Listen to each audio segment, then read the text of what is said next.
we're ready. Okay. Let's open a new line.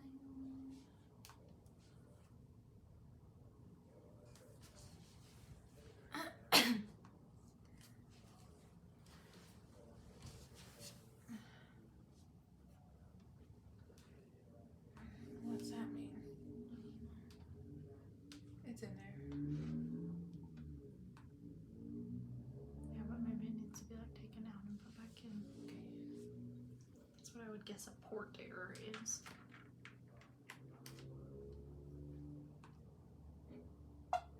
I think she probably needs to be closed and reopened. Okay.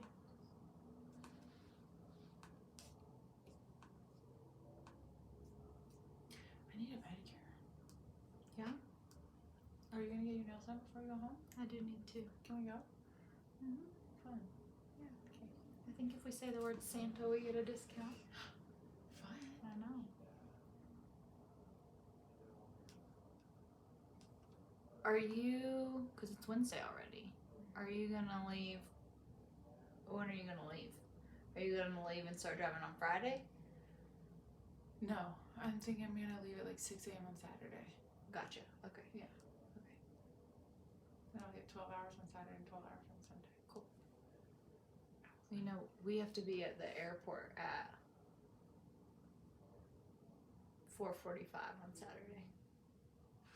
At 4:45? Mm-hmm. The flight's In at Colorado 5:45. Springs? Yeah.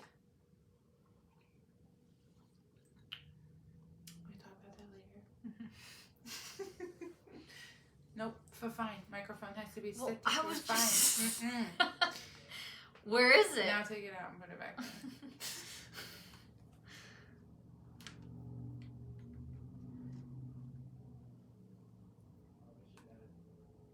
Try this port over here. Sometimes that one gets tired. No, it's okay. Up one more.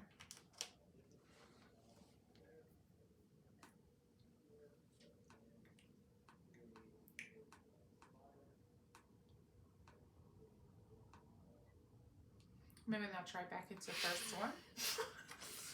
Let's try closing it. No.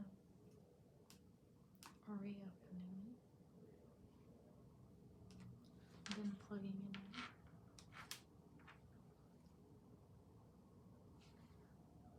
It wasn't plugged in there. I see.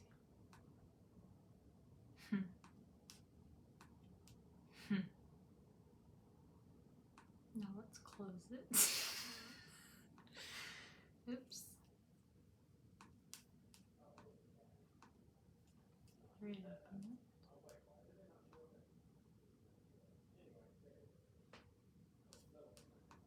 There we go. Fine. Testing. Testing. Testing, testing. Testing, testing. I'm Kate. And I'm Ruby. And we're so fun. And this is the Self-Study Podcast. We're glad you're here.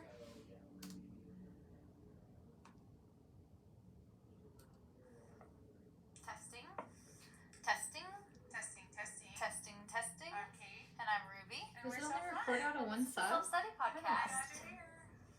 No, yeah. Well, we definitely can't move around Mm-mm. because it goes bump, bump. Try again. Hi, I'm Kate. And I'm Ruby. And this is the Self-Study Podcast. Hooray.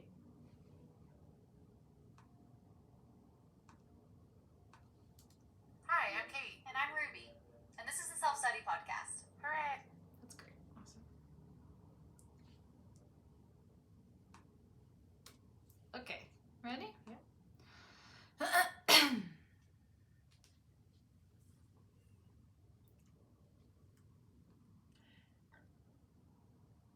a little gurgle. Hi, I'm Kate. And I'm Ruby. And we are the Duality Project, and you're listening to the Self-Study Podcast. The Duality Project is empowerment from the inside. We seek to live life on purpose so that we can more intentionally and intimately show up in our relationships and our communities. With a healthier perspective on self-development, we offer this self-study program and self-study coaching and this podcast and the My Self-Study Practice Journal and Workbook, which you can find on Amazon, that support you in bridging the gap between who you want to be and how you actually show up. Through exploration and awareness, you'll discover a deeper understanding of yourself to become happier, healthier, and more grounded. Something, we're so glad that you're here. Something that goes along with the podcast is the curriculum we put together. See, I don't really think we need to say that part. We're so glad you're here. To find more of our work, check out thedualityproject.com. Let's start with some gratitude. Yeah. Ruby, how are you grateful for yourself? I'm grateful for myself in the way that I've really taken the time and energy over the years to intentionally learn how to take better care of myself and then like actually do those things. Yeah. And I feel really grateful that I've taken the time and energy to do that, but then also given myself plenty of space for that unfolding. Yeah. Mm-hmm. What about you?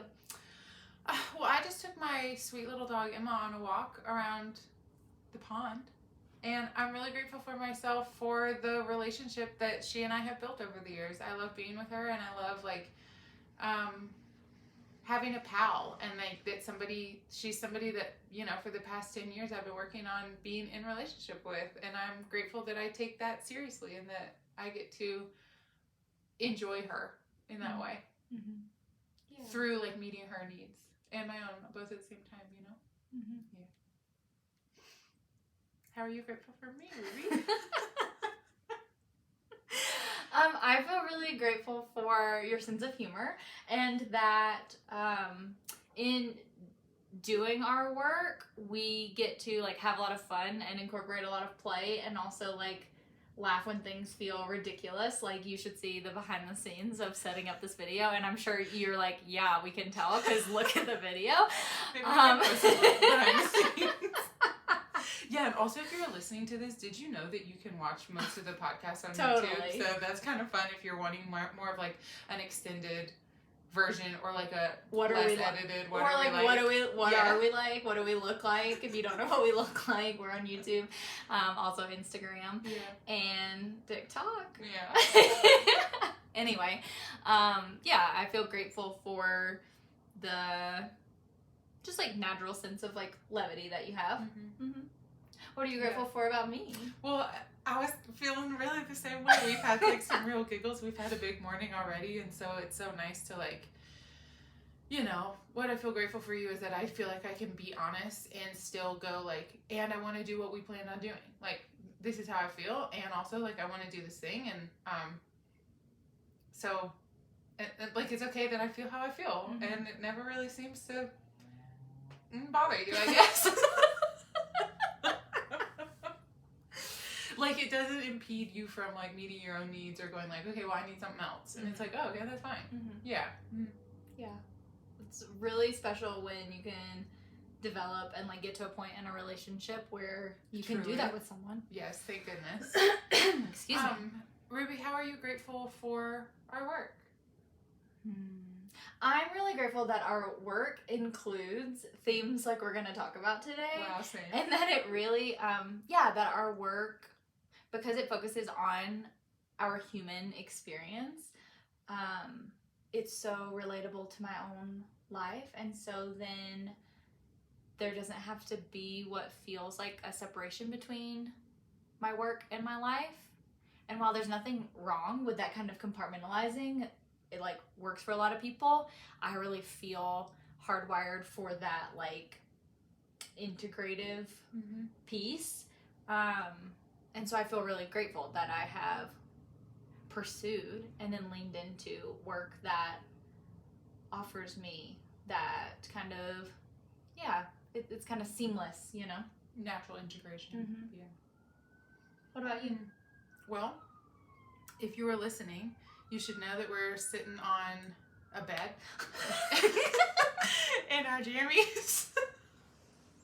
And my dog Emma is with us, just passed out behind us. And I feel grateful that, I guess it feels like that same kind of like integration. Like, I want to be in my jammies and I want to do this podcast, and I want to be with Emma, and I want to be in the bed, and like all of that is getting to happen, you know, because it's like, it feels very much like walking the walk instead of only talking the talk, you know, and if that means that I get to walk the walk and be in my jammies and be well rested and have my needs met, like that's, damn, yes please. And that there don't have to be rules. Yeah. I mean, you know, don't get me wrong. One day we're going to have a really great setup. I'm just going to have to take a picture of what the behind the scenes looks like here. But that there don't have to be any... Can you take a little video? Oh yeah, for sure. Know, TikTok needs us to have video. But that there doesn't have to be any rules to like the way that we're set up, you know? For our work. Yeah. And that's really something. Because it mimics real life instead of being something that appears to be an ideal of life. And yeah, totally. You know, we don't ever want our work... We don't want you to strive to be us. Like, that's not the point at all. It's so far away from our list of... That's the opposite of... Yeah. It's not why we're here. But so often, you know, we're all bombarded with images of people and given mostly pictures or videos that make us think that life should be a certain way. Yeah. Anyway, just grateful for the freedom. That homes are always clean, that everything is a fucking aesthetic, you know? It's like, that's not what we're working with right this second, you know? Totally. Okay, so let's dive right into what we're going to talk about today. Today we're talking about rest. Rest. So appropriate. Yeah, and also like rest in maybe we're going to kind of talk about different ways to think about like rest, like not just rest as in like sleeping. However, sleeping being one of the most important things you should be doing for yourself. Truly. We don't say should often or take it lightly, but sleep is a should. You should sleep every day, you should eat every day, and you should talk to one person that you like every day. Yeah, but we're going to talk about ways that rest shows up, or like definitions of rest that maybe you haven't thought about before, and how we can actually do it. Yeah. Because truth is, we're tired. Everybody I know is tired, you know? Yeah. And also, like, it makes sense that every day you get tired, you know? Because you need to sleep every day, you know? So it's like, it makes sense, like, and you know, when I think about how do I want to feel, like, when I'm on my deathbed... Tired. Well, and like complete. Totally. You know? Yeah, it makes me think of like, so it can be easy sometimes to like want to avoid like a really big day because I know I'm going to be tired or whatever. But then like the most complete and fulfilled I feel at the end of the day is after I've like done the right amount of stuff and like had to put a lot of energy toward it, or like it makes me think specifically about manual labor and like having like a big long day of like physical exertion and that tired at the end of the day, or maybe even like in the summertime you spend all day at the pool in the sun and there's a lot of that like exertion and energy spent, and then at the end of the day it just feels so good to be tired. Totally. Yeah, like wow, I had a great day today. And I think that there's a lot to be said for like when you've had a great day that also made you, that kind of like used you up in a good way, how good you sleep that night. Yeah, totally. There's I'm guessing it's a Southern saying that says like all tuckered out. Oh. And I have a friend who like calls them tuckers, and she's like, did you get all your tuckers out? Like, do you have any more tuckers to get out? And yeah, when you have gotten all your tuckers out at the end of a day, how good that it just feels so satisfying. Yeah. Ooh, the satisfying part. Yeah, totally. And the sleep is excellent. Yes. Okay, well, before we dive into those things about rest, we do have a few housekeeping things as always. And if you haven't yet, listen to the boundaries episode, because we really dive into these housekeeping things in the boundaries episode, but we're going to talk about them now too. First of all, a new addition to our, I guess it's an offering, but also just like our business and what we're up to and how you can get involved is the You're Doing Great shop. We have a ton of merch on there for you to go ahead and choose from. There are a lot of items that say you're doing great, which you are. And there's a design that says working on myself, which you clearly are. Truly. There's an energy budget one. There is. Yeah. Yes. And did you listen to the episode with the energy budget in it? Which one is it? Which one is it? Maybe acceptance and awareness? I think so. I think so, Yeah. too. Yeah. Basically, the idea with an energy budget, and this is a great thing to mention in regards to rest, but like make yourself an energy budget so that you have a clue about the things that feel good and satisfying and things that like fill you up, and then also things that drain your energy. Mm-hmm. Yeah. Because then once you start to have some like awareness for those things, then you make choices accordingly. Mm-hmm. Mm-hmm. And we kind of got something for everyone in the shop. We've got water bottles, we've got sweatshirts, we've got sweatpants, we've got t-shirts, we've got journals. Candles. Get in there. Speaking of journals. Speaking of journals. We have a book on Amazon, which we are so thrilled about, and it's called the My Self-Study Practice Journal and Workbook. And it's a 200-page book that is a full, like, self-guided, self-study practice full of exercises, reflection questions, self-awareness activities. And if you're listening to the podcast, which you clearly are, and if you have been, it's the themes that we cover here that the workbook journal is based on, right? It's the things that make up your self-study practice, like presence, trust, awareness, freedom, boundaries, rest. Mm-hmm. Yep. So make sure you get that. And also, you buy 2 of those at a time. Because you buy one for you and you buy one for somebody else who, like, you want to be in this kind of work with. To be clear, you can buy one, but we recommend buying 2. And then lastly, applications are open for the 2023 self-study cohorts. No, self-study program cohorts. There we go. I knew I was missing a word. There's one for 20-somethings, Yeah. There's a cohort for parents, and there's a cohort for therapists, coaches, helping professionals. Mm-hmm. Yeah, and applications are open. The reason that you apply is so that then you can schedule a call with us. Then we can kind of like talk through questions, comments, concerns. Is this the right space for me? And then you can make decisions after that. And the program starts mid-March. Mm-hmm. So go ahead and get signed up, though, because we have something really exciting coming in the new year is our community forum called Heartland. Mm-hmm. And you will go ahead, as soon as you apply and get enrolled in the self-study program, you get automatic access to Heartland, which is our subscription-based community forum. Yeah, and it's a great place too. You know, Ruby and I are always going, we do this together as a reminder that we are not alone. And that's why this space exists and why might as well go ahead and get in it, Mm-hmm. you know? Yeah, and one last thing, leave us a review on, you can hop into the comments on YouTube, leave us a review on your podcast listening platform, tag us in your socials. Mm-hmm. We both have in the links in our Instagram bios, there's a link to write a testimonial, like a full-on testimonial. So especially like if you've been working with us regularly, or if you're like, wow, this is like just this podcast has been really impactful for me, write a testimonial and tell people why. Mm-hmm. Yeah, on Instagram and TikTok, we are at The Duality Project. Mm-hmm. And our website is thedualityproject.com. Yep. So. Oh, what theme are we on? Like, what number is this? We've got presence, acceptance, trust, courage, freedom, boundaries, rest. Theme 7. And it's like, wow, when I think about what it takes to do all of those things, you need rest. You know, that brings up such a good point. When we were putting together the curriculum, which happened quite naturally, like 3 years ago, we were just like, wow, we like do this work. Like, what makes up this work? Like, if we could distill it down, what is it? Mm-hmm. And I just remember, like, we like, we're building, we got to boundaries, and then we were like, we're gonna need some rest. Totally. Like, it is time to rest. Yeah, because it's also like, okay, and then also because of all that, it's like, you know, when you're learning something new, you're learning a bunch of new things.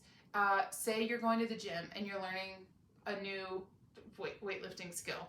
You have to recover from that. You have to like fuel your body in a way that you can do the thing, and that's what presence, awareness, trust does. That kind of fuels you to know that you can do the thing, and then you do the thing, and then you have to recover from it. Mm-hmm. Athletes do all sorts of things, and I'm not saying we're all athletes. That's a ridiculous lie of the fitness industry, but like when you're learning something new at school, you have to like let it like digest. Everything new that we do needs time to integrate, time to digest. And you remember in the 2020 self-study program cohort, we were doing this really fun thing in the cohort where we started to go, okay, let's guess what the next theme is, because we hadn't told the participants yet what the themes were. Like, we knew them, and we didn't have this kind of platform that we were sharing them on yet, so no one knew, but they knew. They could just like sense it.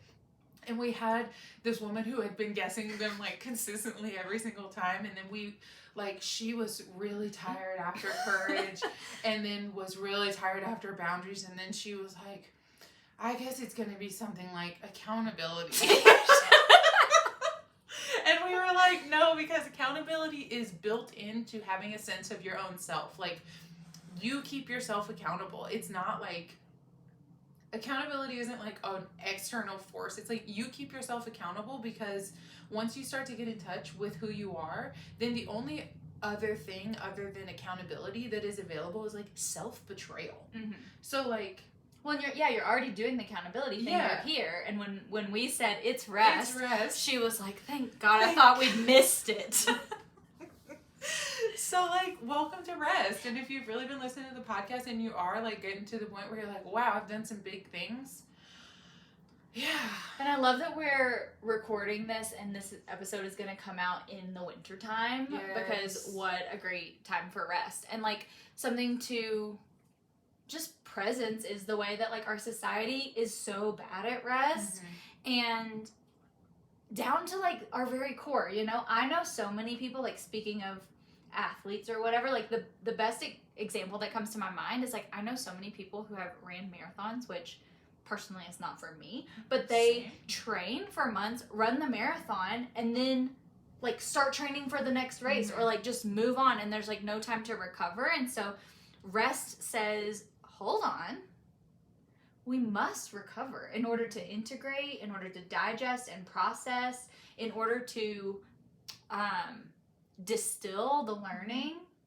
We have to take a pause. Yeah, totally.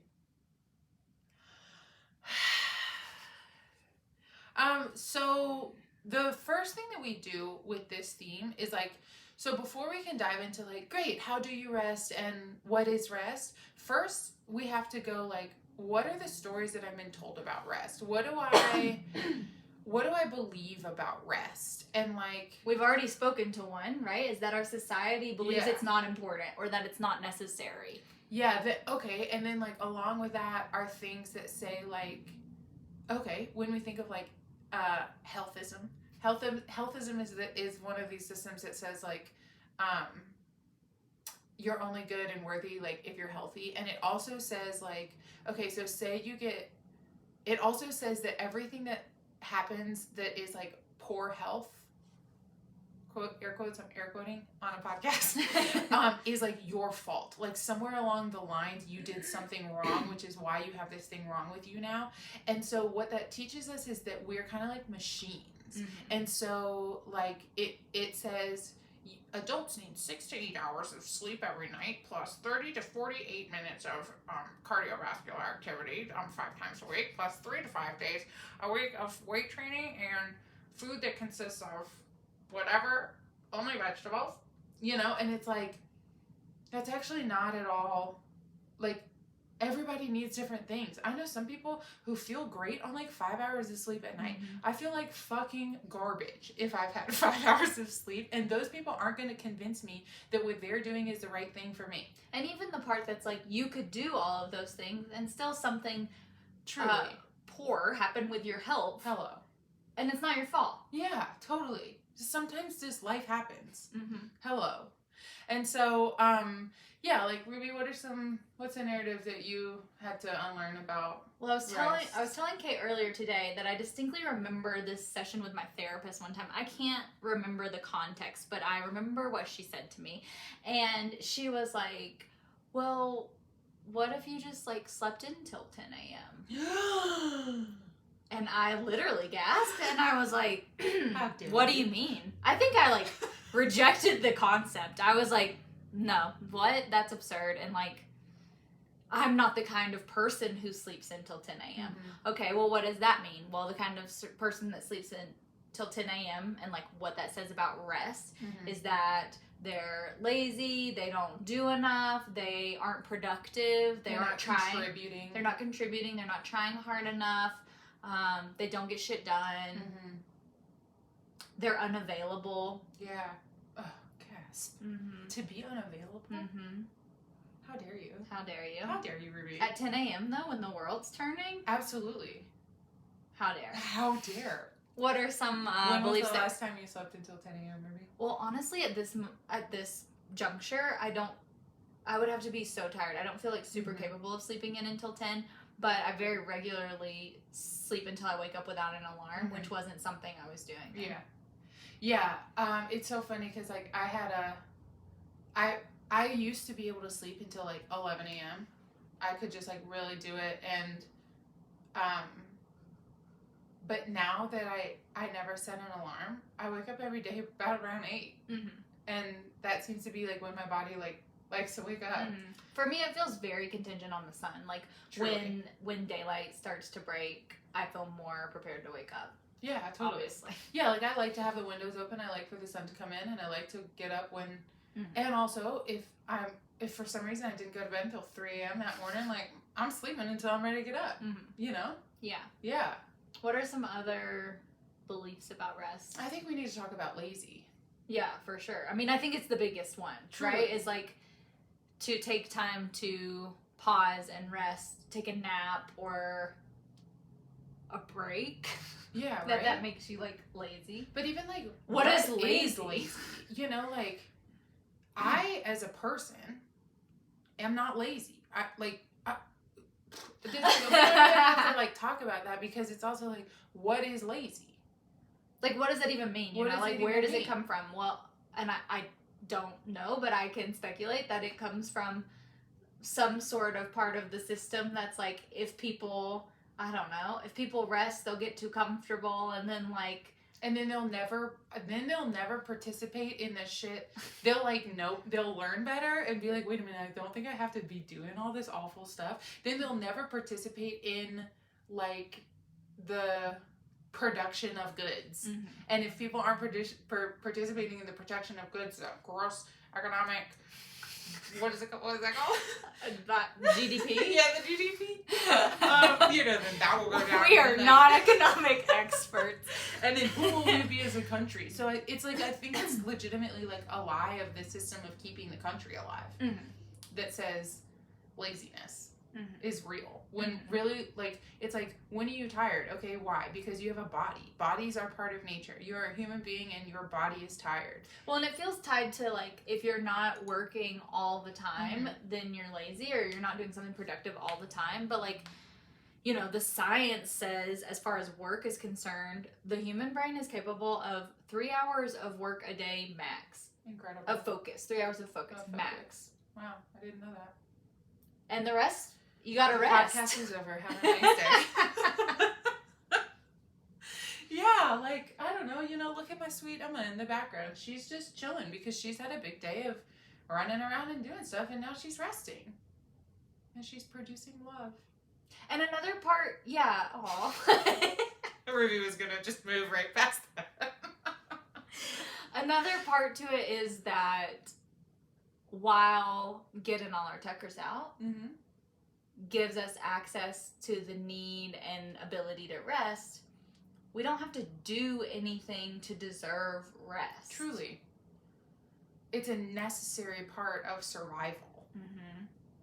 And I really feel like I felt connected to that when I got so burnt out. Yeah. Which, of course, was like from doing so much, then the rest was required. But in the moment, the rest wasn't coming from my normal cadence of like do this stuff and then need to rest. It was like built up from like a couple years, and so then it was like, honestly, I had to really like work through and get over this like, the laziness thing. Yeah. And especially like it was around the time that I met my husband, and I was just like, honestly, I was baffled. I was like, I am doing the least I've ever done in my life. I can't possibly even like muster up what I'm used to being able to produce, and this person has the audacity to like me, even fall in love with me and want to be with me. Wow. And I like, it was the most burnout, like I hadn't ever experienced burnout in my life before then. And that kind of rest, that in the same way that the effort accumulated to the point of hitting a brick wall, the rest then had to accumulate to catch up with that. Yeah, totally. Yeah, I used to have that after like after exams or whatever in college or high school. Like I would like crash, and like for that week after exams or like whatever it was, we both did like dance and choir and all that shit, you know. And like after all of that effort, I would get sick. I would always get sick, and it wasn't like, oh, you have the cold that's going around. It was like, oh, you got the burnout. And so like, okay, and then so if we're unpacking the idea of like laziness as far it in relation to like productivity, it's like if we can reframe the idea of rest as being productive. So like what if, okay, and then rest and productivity in relationship to sustainability. Like, so for me and Ruby, for instance, like the burnout that came after running businesses, especially through 2020, and like the exhaustion of the pivot fatigue that came with that.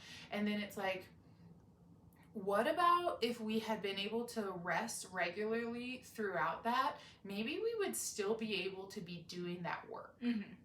But instead we hit burnout. So like rest is actually wildly productive for us when it comes to sustainability, sustaining relationships with people, sustaining like staying in a job. You know, something that's super expensive for businesses is to always be having to hire new people. Like turnover is literally like costing businesses money. But what if people who worked places felt well rested and energized in their work environment? People would probably stay at their jobs for a longer time, and businesses would be able to put more effort and energy into doing whatever their business does instead of hiring new people, teaching them all the skills, and then having to do that just over and over and over again. So we're offering the idea that rest is actually productive. Which I understand takes some time to reprogram in your brain, and I still like, I hear it and I'm like, I'm choosing to believe that, but it sounds absurd to me, but that's okay. I want to believe it, so I'm just gonna like choose to believe it. So just know, like, you already know this, changing your beliefs about something doesn't happen in an instant. So be patient about it and just keep reminding yourself, like when you are choosing to pause for intentional rest, remind yourself that like this is also productive. Yeah. And one way to like make that land like in your brain and body is to say like, okay, how is this serving me? And then just like make a list for yourself of all the ways that you getting enough rest is actually being of great service to your work, your relationships, your family, yourself. And you know, one thing I want to name is that like figuring out how is rest in relation to whatever your core values are. So one thing that's in the My Self-Study Practice journal and workbook is this entire practice of going like, what are my values? Because like I will name, for me, productivity isn't a value. And on days where I feel productive in doing something that feels purposeful and that has meaning for me, that is something that gives me energy. So sometimes for me, feeling productive is actually something that fills up my cup. Like if I don't have anything to do that feels important for like a long time, I don't feel energized. I feel like heavy. I don't feel good because I'm kind of like, what's the point in me?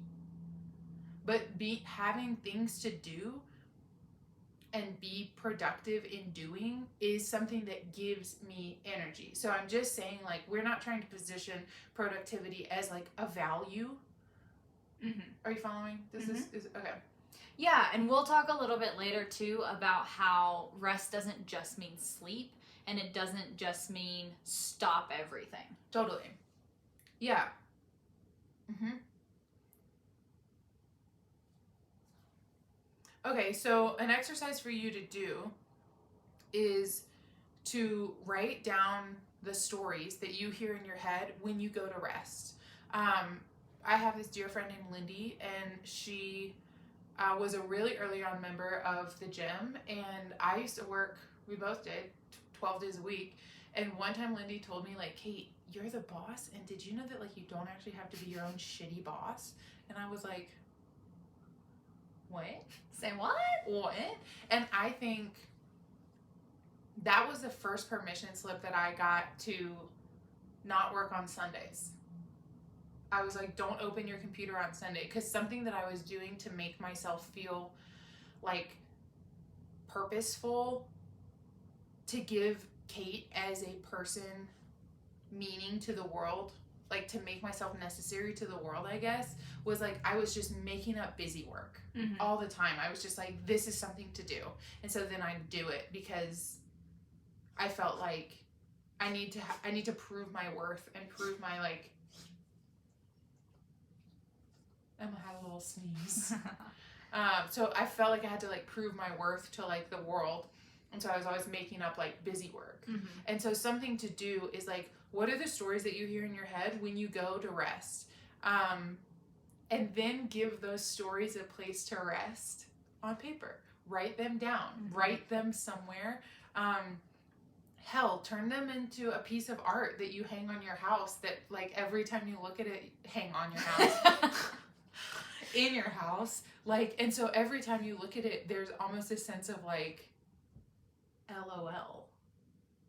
I don't deserve rest. Well, then what are you gonna do? Work until you die? Which would take, like, 3 days or something. Like, how long, you know what I mean? Like, how long can you actually go without resting? Yeah, so some of those things might sound like I don't have enough time, I don't deserve to rest, there's too much to be done, I'm too anxious,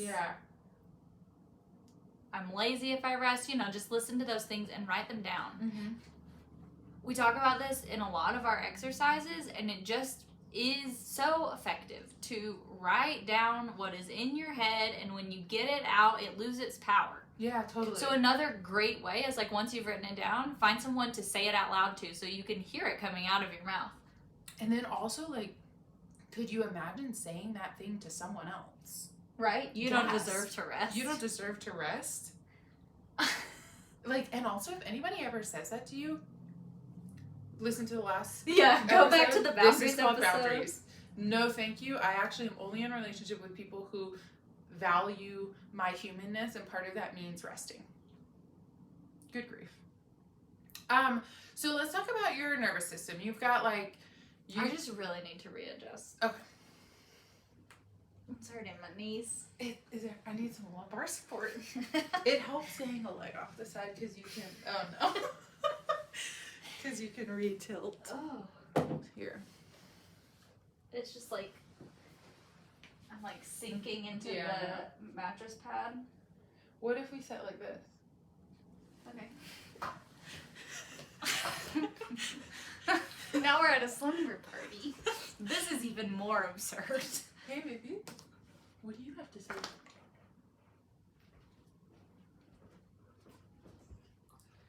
Okay, my hip flexors had to readjust. Hold on, I need a little pop.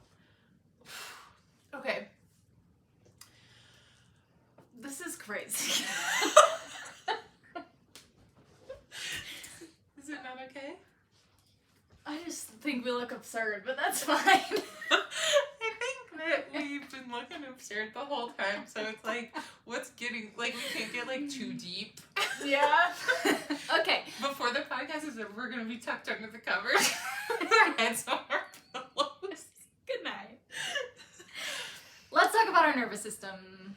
Okay, so your nervous system is made up of two parts. There's the sympathetic part, and the sympathetic nervous system is the part where, like, during the day, you're, like, out and you're doing stuff, and you're kind of, like, you're activated. You're activated, you're alive, you're awake, you got shit going on, you're in a meeting, you're talking to people, you're on. That's all fine and good. Also, that's where anxiety lives. Anxiousness lives up there. And like, to give anxiousness some credit, there's like a energizing nature to anxiousness. Anxiousness drives us to do things. Also, when it comes to like our fight, flight, or freeze response, that's also where the fight or flight lives. Because you get anxious up there and then you're like, oh my God, I either have to like face this and fight it, or I have to run away from this thing. So, okay. I guess I can't, I was going to try to draw something with my hands in the air, but the podcast can't hear that. So then there's the parasympathetic nervous system. This is where your rest and digest happens. So like, you know how, okay, this happened to us earlier. We were doing some stuff earlier and we were like really on, we were really engaged in like what we were doing. And then once it was over, both of us were like, oh my God, I'm about to pee in my pants. So, and the same thing goes for like, you know, like in that exam time, when we'd be like really engaged in like taking those exams, doing the performances, whatever. And then afterwards it was like, oh my God, your body takes like this big exhale. And that's when it says, I need to poo, I need to pee. Oh my God, I'm hungry, I need to eat something. And also when we get stuck down there, that's where depression lives. Mm-hmm. That's where the freeze part happens, when we get stuck in feeling like, oh my God, there's no point in me. And so I should just probably melt into this bed and then into the floor and compost myself. Mm-hmm. So ideally, what we're able to do in life is like fluctuate between those things. Mm-hmm. Like, because we should be activated at times, and then other times we should be at home, sitting on the couch, talking to somebody that we love, and having a bubbly water and eating dinner, and then going to bed. So both are important. Yeah. There's nothing about it that's like, okay, so like maybe you've heard about it, and often it's talked about in that we need to activate the parasympathetic nervous system, and that's true because often most of us are living in the sympathetic, heightened, everyth's important, over aroused. Yeah, overly aroused. And so most of us are like kind of stuck there, which is like, it's when it goes into overdrive that the fight, flight, freeze happens. And so like the emphasis on the parasympathetic is more about restoring balance. And I think sometimes it can be confusing and make us feel like the sympathetic is bad, and it's not. Mm-hmm. They're both equally important for the balance in your body. Mm-hmm. I need to adjust myself again because my neck hurts. Okay.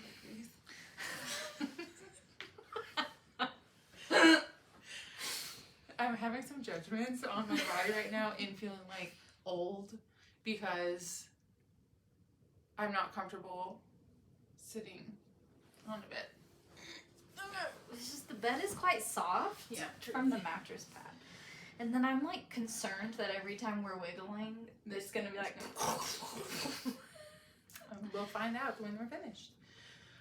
There's also a recent additional response, and Ruby and I were talking about this earlier. I'm not clear on whether it's a nervous system response, but there is an additional response that's been called fawn. And fawn is basically like when we and this is like a culture thing. So when we respond like by people pleasing, and something that's like really prevalent is like, oh, I'm a people pleaser and this is bad because I don't even know who I am and I don't know what I want and I only do things on behalf of other people. And what I will say is that like people pleasing in itself is not bad.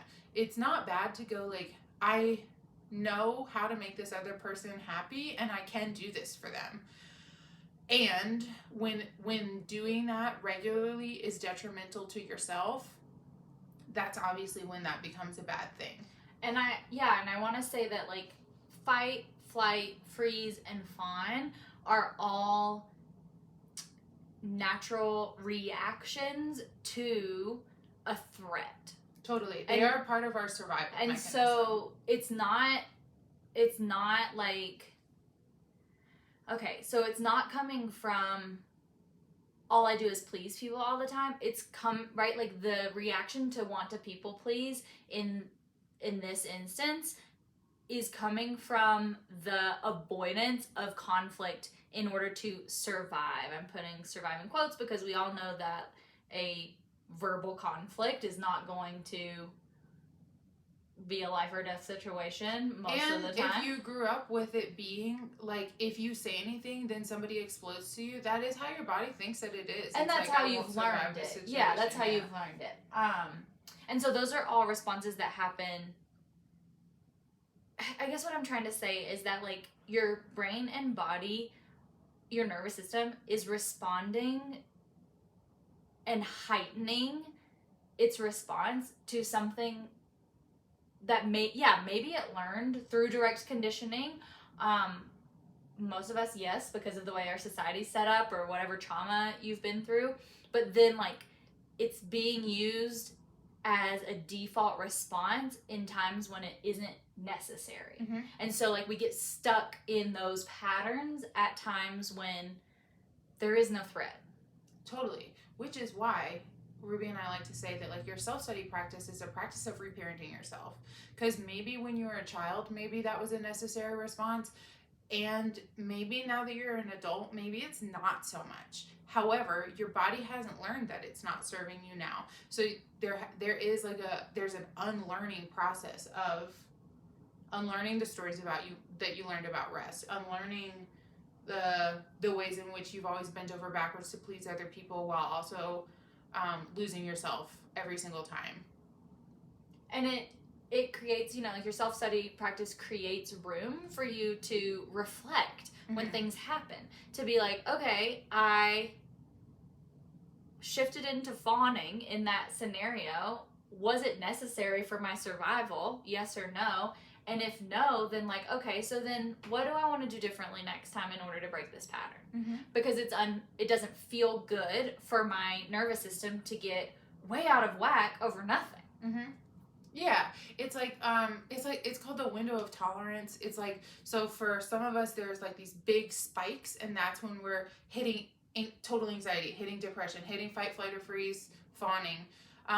Those are like spikes, but what we're hoping to do is make it so that when we're in our sympathetic nervous system, that we know how to care for ourselves throughout the day. We're taking care of ourselves, we're drinking water, we're sitting down and going like, to kind of like help increase our tolerance, because life happens. Life is hard. Your self-study practice is not a practice of controlling the world around you. It's a practice of being in response instead of being in reaction to the world around you. Mm-hmm. Yeah, your self-study practice is not a way to fix life or to not have hard big feelings or to not have hard big things. Yeah, totally. Rest is part of trust, and one of our themes, in the very beginning is trust. And so, like, because one of the needs that you have is rest. And so when you're actively practicing rest, you're intentionally practicing meeting a need of your body. And so that helps you go, well, wow, I can actually meet my needs. Look at me meeting my needs. Mm-hmm. Mm-hmm. Mm-hmm. And then part of meeting your needs is also an avenue towards progress. Because, like, can you imagine what's possible when your baseline needs are met as a person? And you're consistently equipped for whatever comes up? Yeah.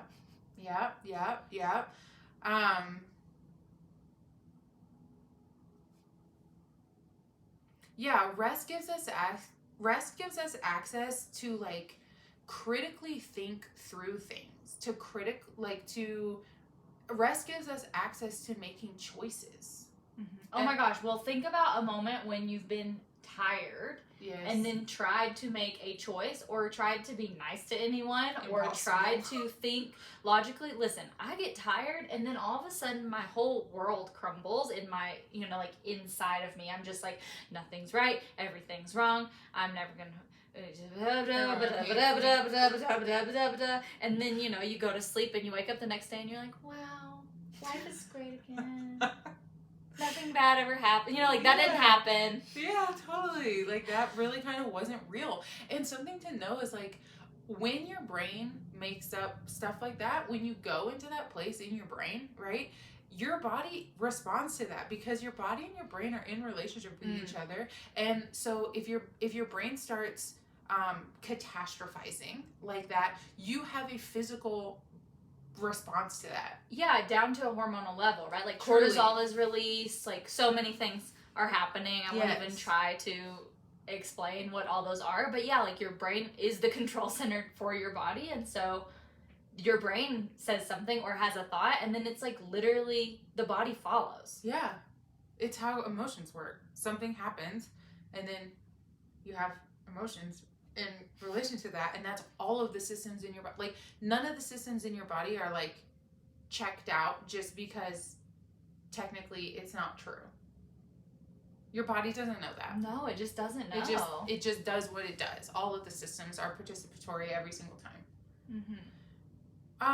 So an important part about rest that we've already mentioned, is this where you're at?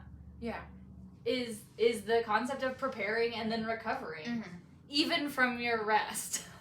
And also like how rest is not only part of recovery, it's also part of preparation. And so anytime anything happens, we need to do both. And as a fitness instructor myself, I do think of a lot of things in relation to fitness, but also like anything that's practiced is this. You have to warm up, you have to prepare, you have to learn how to do it. You gotta, hopefully maybe you get to have a teacher or something who shows you some tips and tricks. We're your self-study coaches. Hi. We are here to help. That's what our job is. And then you practice and you practice and you practice and you practice, and then you rest and you have these like recovery things even for your practice, and knowing that like your practice is even like different from your performance, different from how the energy feels for you. So like, you know. Well, and that different phases of training for whatever you're practicing for require different levels of output and recovery, and also like being flexible with like what that looks like, and taking care of each and every part of yourself. Yeah. So, Ruby, when you feel rested, how do you know that? How do you know when you feel rested? I know that I feel rested when. Okay, this is very vague, and I'll get more specific. But honestly, it's like when I feel like myself, and I think like key indicators to that are like I feel energized, I feel literally awake. There's a clarity that's present. Like I feel like I can be present, and that's like part of the clarity is that I feel like I can really like be present. And like notice things. I'm happier. Like when I am rested, I am just happier. And it's totally like not contingent on like what's going on in my life. There could be like tough stuff going on, but if I'm rested, I'm happier. Yeah, totally. I know that I'm rested honestly, when I'm like to like myself and the people around me. Like when I'm not rested, I'm like can be very irritable, and so like that kind of like clear space, like without resistance to what happens, is an indicator of rest. Yeah, and I wonder too, like, what's your relationship like to anxiousness or anxiety or focus? When I'm rested? Yeah, I can focus more when I'm rested, for sure. And like my attention can stay with something. Like that presence is sustainable. Rest sometimes can correlate to like levels of like anxiousness.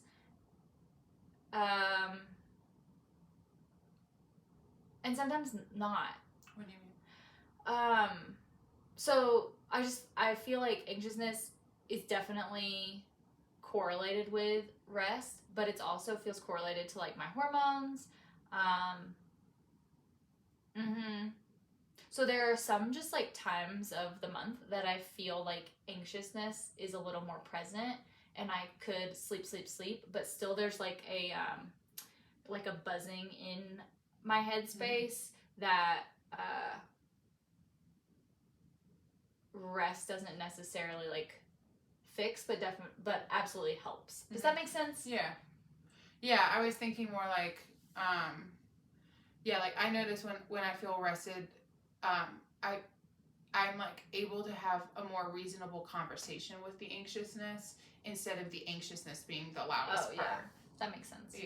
Yeah. What else? What does it feel? Yeah, what about you? All of those things resonate for me. I think I'm kind of like like at baseline, I kind of think I'm an excited person. I'm excited about things. I like to be excited. And I'm able to access that in an authentic way. I feel like actually excited, and not in a way where I need everybody else to feel excited, or like I'm trying to get everybody else to feel excited. I just feel like excitable is a way that I get to feel when I feel rested, and that feels nice. I'm really thinking about when Kate woke up this morning. I was too. She came out of her room and she was like, hello, good morning, I slept great, thanks for asking. and also something that I will say is that like a lot of my experience, I think I am somebody who needs a lot of sleep, like literal sleep, and it takes me a long time to wind down. So like I like to be in my room for like 12 hours at a time, and like I feel like that's generally been disrespected by people. Like people are like, just wake her up, it's not a big deal, and I'm like, why is not a big deal? I'm fucking asleep. Why? That is rude as hell. And so I don't think of myself as like a morning person, but normally because I've been woken up and then like kind of forced to engage with people, and I'm like still asleep. Which is probably why I'm not a morning person. But like when I have had a great night's sleep, I'm ready to get up and engage with the world. That's what rested feels like to me. I'm ready to engage. Ready. Yeah. Ready is a great word for it. Totally. Totally. Okay, let's talk about sleep specifically. How do you prepare? How do you prepare for your sleep? Let's start there. Okay, well, honestly, when did I really start preparing for sleep? Okay, so this has been like a long journey of like specifically preparing myself for sleep, but like I used to, like, because I was just working all the time, so I'd just be working and my brain would be activated, and then I'd be like, wow, it's midnight, it's time to go to sleep, and then obviously wouldn't be able to fall asleep because my brain was just like still in activity mode. And so what I've learned that's important for me is to do like bedtime routine things. And I will say I'm not strict about my bedtime routines. They include, I mean, I've always brushed my teeth, but like they include like washing my face and I have a 3-step process. I like my little process. My skin feels good when I can like remind myself like, hey, you're gonna feel better when you wake up if you do this now. And that also it's kind of nice to like, it's nice to go into the bathroom, and sometimes I like to listen to music, and like it feels like it is an act of self-care. It feels like caring for myself. I feel cared for, like I had time to give a damn is what it feels like. So I brush my teeth, I wash my face, do my skincare. I do my little skincare routine, and it's like, it's not a big deal. I don't have a million different fucking tools, and I don't do the skincare routine in order to never get a wrinkle. I do the skincare routine to feel good when I'm asleep, so that's part of my like ritual of doing. I put some lotion on, I put some on my thing, I look at myself in the mirror, and I say nice things to myself. To set my headspace up for going to sleep. And also sometimes if I'm like, I really don't want to wash my face, I just don't.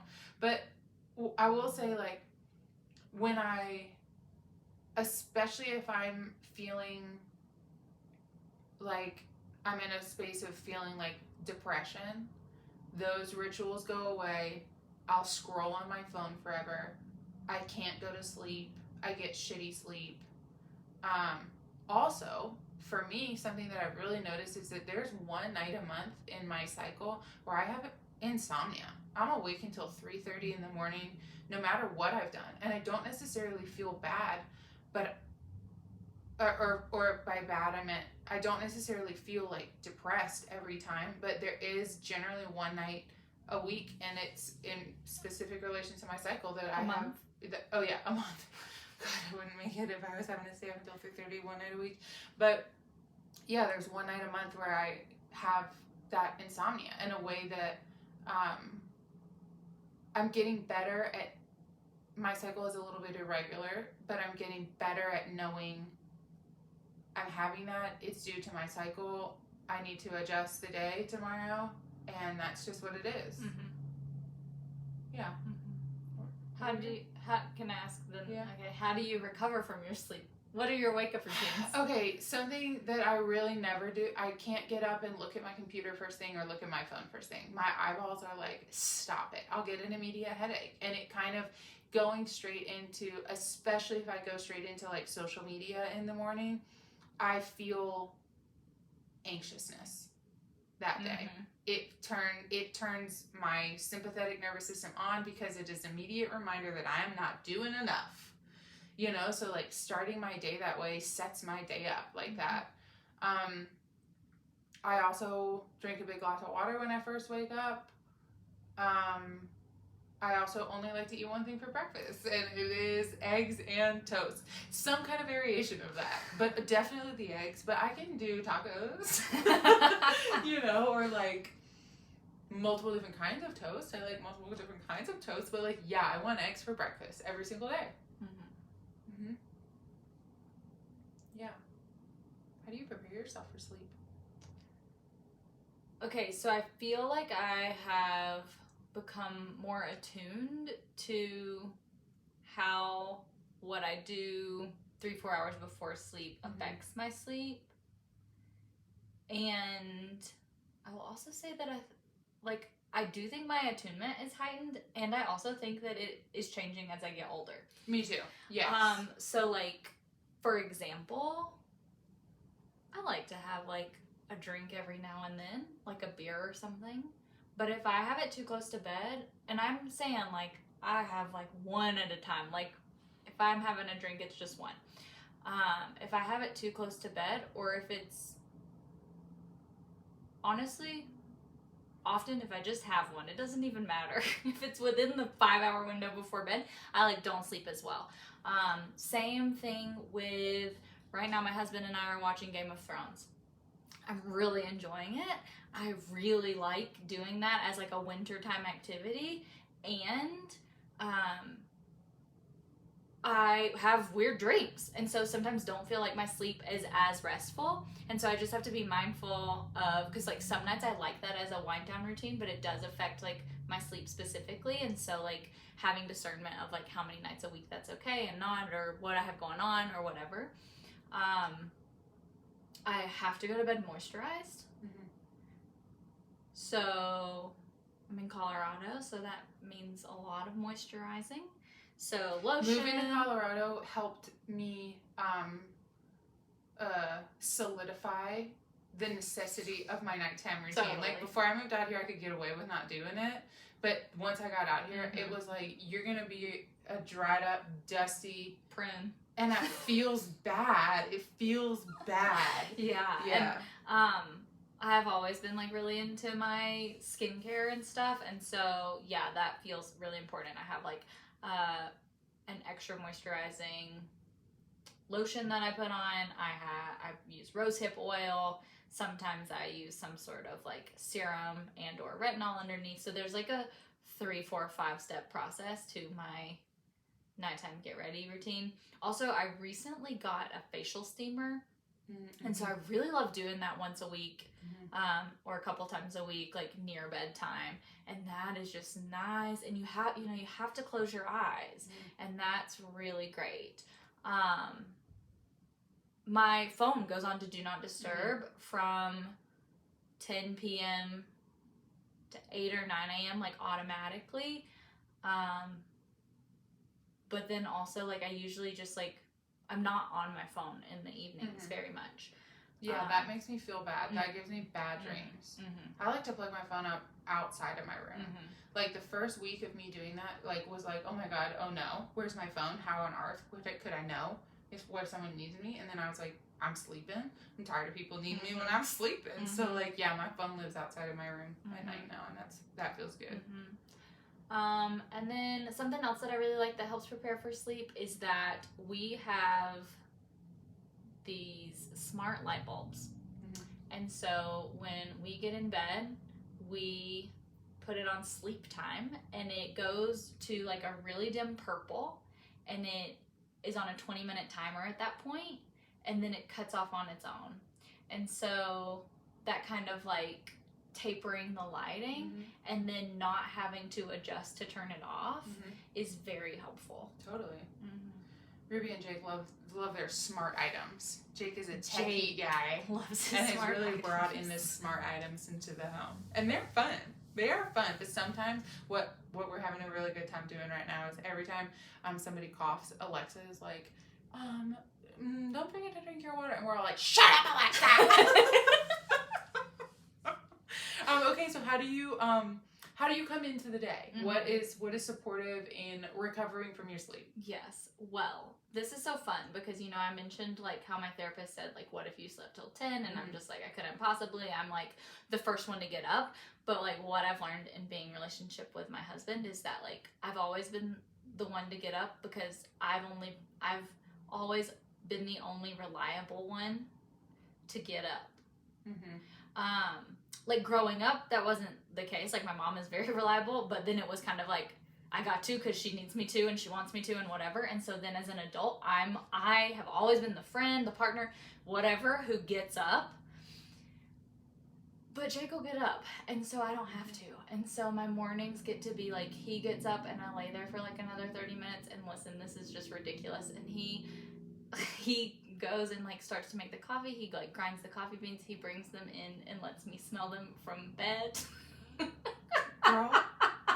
Girl. Listen, my experience with Jake and Ruby has been, because something that I've always told all my therapists, even friends, they're like, well, Kate, like, what do you want in a partnership? And I'm like, I can say all the things that I want in a partnership. The problem is me believing that those things can be true. Not now that I know Jake and Ruby as a couple. Because it's like, even when I'm here, like when y'all lived in your last place, I would sleep on the couch and Jake would tiptoe around me in the morning, like not make a peep. And then it was like he had a sense for when my eyes started to open, and he'd come out with like a cup of coffee and be like, Kate, would you like a cup of coffee? And I was just like, yes. You know, like that is actively somebody caring for how my day begins. I have to rewind also because the first thing that happens when I open my eyes for the first time, well, okay. He kisses you on the forehead. No, I have to rewind even more. The smart lights come on. Oh, yeah. First. So we don't The wake up to sunrise. sound first. And that's excellent. That's like a pro tip. And then also a pro tip is if you can find somebody that the moment you open your eyes, they're smiling at you. And this is like, not that we're necessarily talking about relationship, but we are talking about Jake. This is innate to Jake. Like, it's not like Ruby has said, Jake, these are all the things that I need. This is like you have ways that you care for people, and other people have ways that they care for people, and like pay attention to how people care for people. Because if they're not caring for people, then they're not going to care for you. Yeah. So it just feels really nice. Like my first experience into the day is that I feel met and welcomed. The Jake is just like smiling at her. Yeah. He's just like, hey, morning, good morning. Yeah. And then he brings me the coffee grounds, and then I drink a glass of water. We sit and have coffee. When it's light out already, we get to see the mountains while we do that. And we talk about our feelings and needs for the day and what we want out of the day. And that feels really important. And then Jake has also taught me to eat breakfast. And so we always eat breakfast. Yeah. And those are like the key pieces. What's something that feels like rest or like something that you recognize that fills your cup up that is not sleep. This is really important because Yeah. I think, you know, like we get a lot of rest, like Kate was saying earlier, from doing. Exercise for me is just like, I'm like even surprised by the amount of activity that I need in order to feel complete. So exercise is a really important part of that. And also when I say exercise, sometimes that's like literally jumping up and down. Vocal release, that kind of like audiation feels like rest to me, to be able to be like, yeah, or whatever. Because it kind of gets something out. It does get something out, for sure. And then I have really let myself in the last year like lean into any hobby I want to try, little like arts and crafts projects specifically. And when I do those things, that feels like rest. And when I feel like it, reading a book is something that can feel like rest specifically. So all these things, like filling my cup, connecting with friends can feel like rest. When it comes to those like output things that fill my cup that feel like rest, it is kind of like the right amount feels like rest. You know what I mean? Yeah, for sure. What about you? I really resonate with what you're saying about getting stuff out. Like, when I can really get clear about something via journaling about it, writing it down, that really helps me, because I feel like then I don't have to like hold on to it. The sun has a lot to do with feeling rested, or like it. Like, and it's funny because it's like when I feel rested, then I also feel energized. And so it's like there's ways in which the sun helps me feel energized, but then also like if I'm but too much sun does the opposite, you know, then that makes me feel tired. So there is, like, I think what Ruby's saying, there's a fine line between what feels like rest or what feels like something that's filling you up. Like even having a conversation with a friend, I love that. And if the conversation goes on for like way too long, then I feel exhausted.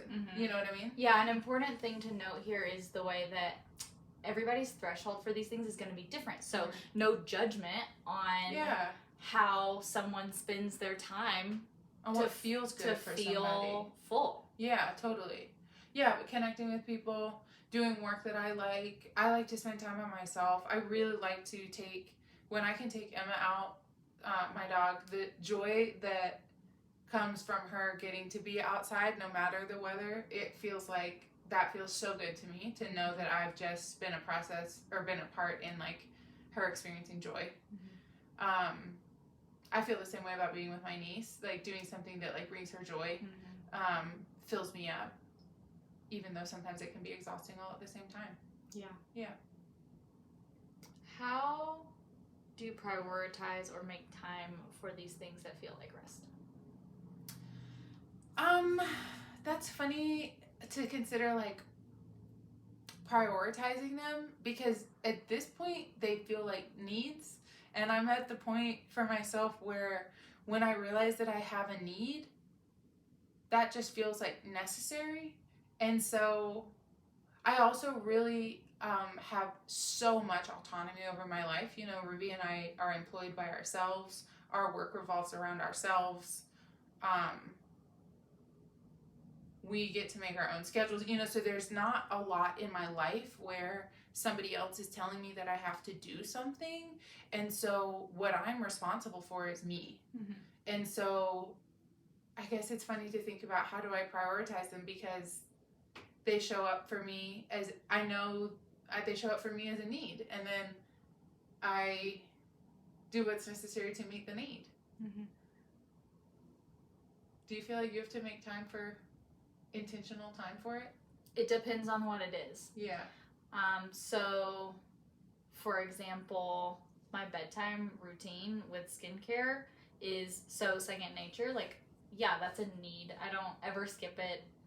I do not go to bed with makeup on my face or like without washing my face.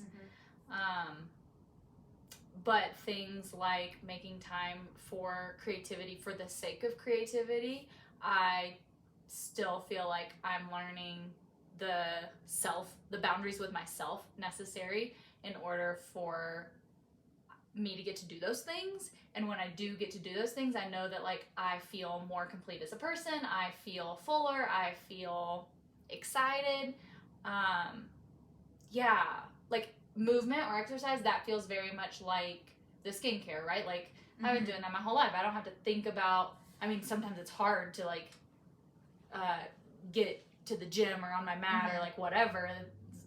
Sometimes it's hard, but I've done it so much that it's like there is no, I don't have excuses with myself, I guess, is like one way of thinking about it. Whereas like creativity for the sake of creativity, I can really come up with lots of excuses. And for me, that goes back to beliefs about like what's worth spending my time on and like what is contributing or like being productive, and like doing something for myself, by myself, for the sake of my own curiosity and desire, is still something that I'm learning to integrate into, honestly, like the category of like respect for myself, like respecting that is something that I need and that is important, even if nothing, right? Like even if it literally lives in that like 1 hour block of time and no one ever sees anything from it, there's like no money to be made off of it. That's a big one for me. It doesn't like necessarily directly benefit, in quotes, like the people around me. Yeah, so that feels like something that I have to like work on and be mindful of. And making time for it means like, honestly, I'm one of those people who like, I like to have a calendar, and then I just like, sometimes though, I just move blocks around on the Google Calendar, right? And so eventually, if I do that long enough, my habit is I will either delete it or like do it, and like my creativity is something important enough that eventually I will do it. Yeah, and then also it's like when you have to be confronted with like, I just deleted that thing off my calendar that I really want to do. It's like, oh shoot, then I better just do it. Yeah. Yeah. How do you prepare to do something hard? I do a lot of talking. I feel like my biggest, I process really well verbally, and so like if I have something hard that I need to do, I'm gonna like talk it through with my people, and like so I can like really wrap my head around it and feel processed into it. And so that also helps like build the courage and resilience for doing the thing. Yeah. And then like baseline needs, you know, like it just feels important that I'm like doing the things that meet my baseline needs, so that like whatever instability, like short-term instability that comes from doing the hard thing, is at least sustained by those foundational self-care things. Yeah. What about you? To prepare for hard things, I like to LOL, feel prepared. You know, like I think of like if I have to say something hard, what it feels like to get prepared is to know what I need to say. So that means for me like processing, that means a lot of journaling for me. Like if it's some kind of performance, I like to go into the space beforehand. What are we doing when it's my turn to perform? You know, like if it's teaching a fitness class, I need to already have the music in the class prepared. As far as like recovery goes, though, that's when I need to do the verbal processing. I kind of do the preparation stuff, feels like my own, but for me, it's afterwards when all the stories come swirling up that said, well, did you do it right, or was it too much or not enough, or should there have been more of this or less of this? And that's when that's normally when I need to process out loud with other people who can remind me like, hey, even if you did make a mistake, we love you. Hey, even if it did not land how you were hoping it would, that's all right. You know, like, so I need that. That for me feels like the recovery part that I need. That verbal processing with people who love me. Who have my best interests in mind. Not just like anybody, because a lot of times when you process with just anybody, they're going to confirm your greatest fears because they have them themselves, and they're going to be like, yeah, I'd be worried about that too. And you're like, what? Yeah. You would? Mm-hmm. Yeah. It's funny, when I think about recovering from a hard thing, my first thought is I want to be alone on a beach. Like, oh, that's so funny. We have the opposite. I mean, like I want to I want some like alone time, and I want to be able to do some sort of like I feel like a way that I like to celebrate is by doing some sort of like special care. So whether that's like book a massage or like go on a trip or like do something a little like luxury for myself. Yeah. Yeah, I think it takes me some time to be able to get to that place first. Mm-hmm. Yeah. Okay, so here's some exercises for you. Start figuring out what rituals are important for you. What is necessary? Well, you already know the very first exercise. First, put down your stories about rest onto paper. First, do that. Then start to kind of like imagine some rituals. Like what would feel good before you go to bed? And maybe that is taking a journal. You can get a notebook from the You're Doing Great shop on thedualityproject.com, and start just maybe like taking some notes about like, this is what I did before I went to bed and this is how it felt. And this is so a way that you can combine those two first exercises is like notice what comes up around what should be your rituals, like what the internet's telling you or what you've picked up from hashtag self-care or like whatever, and then like get those out and set them aside, and then ask for yourself, okay, this is what my life looks like right now, this is where I live, this is who I live with, this is whatever's going on, so then like what would feel good and meet me where I'm at as a ritual for preparing for sleep. Yeah. And to prepare yourself for sleep and to prepare your body and like yourself for like what's coming next. Just like to whatever prepare yourself. Yeah, whatever that is. And then also consider the rituals that you have on the other side of that. The rituals of waking up, the rituals of coming into the world, the rituals of I don't know. In the middle of the day, I need like 30 minutes of downtime, kind of. You can ritualize anything, and like ritual actually is a great practice, a great way of practicing rest, because it gives the nervous system consistency, predictability, and a place to land. And so like, whatever kind of rituals you can create in and around your life automatically curates a container for rest. Yeah, and it's like, just like, y'all, we are all just like children. We are all just like,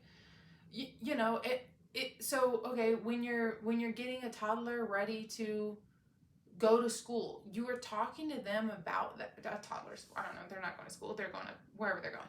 You guys are going to the park. You wake up and you start going like, great, here's what we're going to do today. We're going to have some breakfast, and then after we have some breakfast, we're going to go into your room. We're going to change your diaper. We're going to get your clothes on. We're going to put your boots on. We're going to put your jacket on. We're going to put your hat on. We're going to wear gloves today. And then you and me are going to go to the park. Like you're preparing. You're preparing, and you're talking to them about that. So then when those things start happening, they're not surprised. They're like on board, or if in the beginning you start to mention, hey, we're going to do these things. And then if they have some kind of tantrum, then maybe it's like, oh, maybe the park is not what this baby needs today. Maybe we actually need something else. And so it's an art of being in relationship development with yourself, being in conversation with yourself of like, this is what we're doing.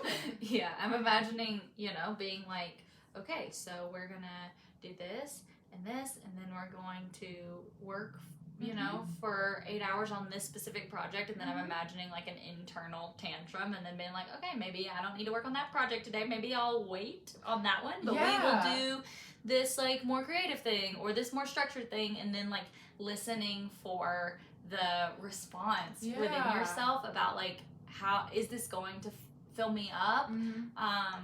Is now the appropriate time for it? Timing is so important when it comes to where and how we place our energy. Yeah, totally. And even on those days where it's like you've got to do something that sometimes you gotta do shit you just really don't want to do. And so it's like, okay, I gotta do this 8-hour project today and I have to get it done today because otherwise XYZ. It's like, okay, great. So then you have your internal tantrum. Great. How do I prepare myself to do this thing that I don't want to do? I can drink plenty of water throughout the day. I can take these little baby breaks. Like we can do, hey, don't worry. We don't have to do all 8 hours at once. We can do it. I can watch a show that I like after, like figuring out. I can go, don't forget we have that trip coming up. You planned for this. So like all we got to do is like get it done and then we do the thing, Yeah. Mm-hmm. Mm-hmm. So create the rituals in your life and start that with just like a journaling, like what would it look like? And then try implementing one, first of all, recognize the rituals that already exist because you probably have some in your life. And then if you take the care to honor them a little more, they might feel even more like rest. Mm-hmm. But then from like the brainstorming, choose one, try it on, see if you like it, try it for a week. If it doesn't stick, you're probably just like not ready to be doing that. It may not be what's resonant for you. Yeah. And also doing something new takes effort and energy and intention. Mm-hmm. So like if you notice like, wow, it really actually does make me sleep better when I wash my face and moisturize before I go to bed, put a sticky note on your mirror in your bathroom that says, hey, friend, don't forget, you'll feel better if you just do this. Mm-hmm. And then you'll just start doing it, and then you'll start just feeling better, and then you'll start just doing it continuously, and then that post-it note will fall off, and you won't need it anymore because you'll just do it. Totally. Yeah. And then consider, what do you need in order to rest? Mm-hmm. And along with that, how do you create comfort in your life? And how, if you're in partnership with somebody else, being a roommate, a partner, a spouse, like whatever, how are they part of that? Mm-hmm. Because when you are sharing space with somebody, the other people in your space impact that. Like a ritual that I have with my roommate in Nashville that feels so comforting and warm and loving is we smoke weed together. And we do that, and then we go and we do our nighttime routine, and then we sleep, and that feels so good, and it's something that we do together. And that togetherness is part of what feels really good to me. Mm-hmm. Yeah. Start noticing, along with like how do you create comfort in your life, start noticing what is pleasing and like what is the role of pleasure in your life, because ritual, especially when combined with pleasure, wow. Oh my gosh, that feels like rest. Oh, it really does. Okay, what are your stories about pleasure? Why are you not allowed to have it? Go ahead and write those down since you're doing it. I know, right? Anyway, yeah, totally. Consider also, what does comfort give you access to? What does pleasure give you access to? What does pleasure give you access to? Yeah. I know, I'm feeling like, we probably need a whole episode on pleasure. Truly. Honestly. Because pleasure shifts things. Mm-hmm. And it is like, it's not one of the core 9 themes because it weaves in and out of all the themes. Totally. Yeah. Express yourself with confidence and compassion. The self-study program gives you the skills and techniques to explore your feelings, identify your needs, set boundaries, and communicate clearly and compassionately so that who you want to be aligns with how you show up. Dig deeper and get to the root. The self-study program offers a container for inquiry and self-discovery. It's a place for you to land. When you give yourself a framework for accountability, you open yourself to the possibilities that are awaiting you. Lean into support and care. The self-study program is a group coaching curriculum that fosters autonomy, yes and thinking, and meaningful connection. We do it together as a reminder that we are not alone. May you be happy. May you be healthy. May you be safe. May you be free. May you be well rested. May you be well rested. Yes. Until next time. Until next time. Bye. Wow, how do we just go and go and go and go? We did 3.5 hours of podcasting today. Yeah, how do we do that? I didn't know. My back. My neck, my back. That was hilarious today.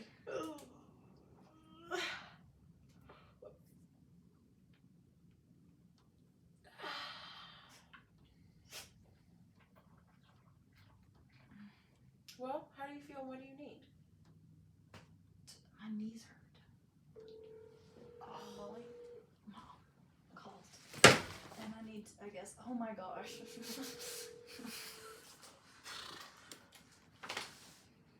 Hello. This is Sheila. Oh, she must be on the phone or something.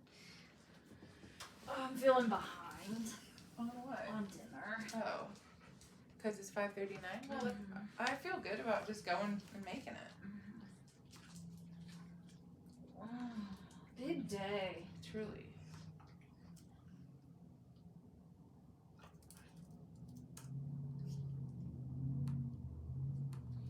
What do you need?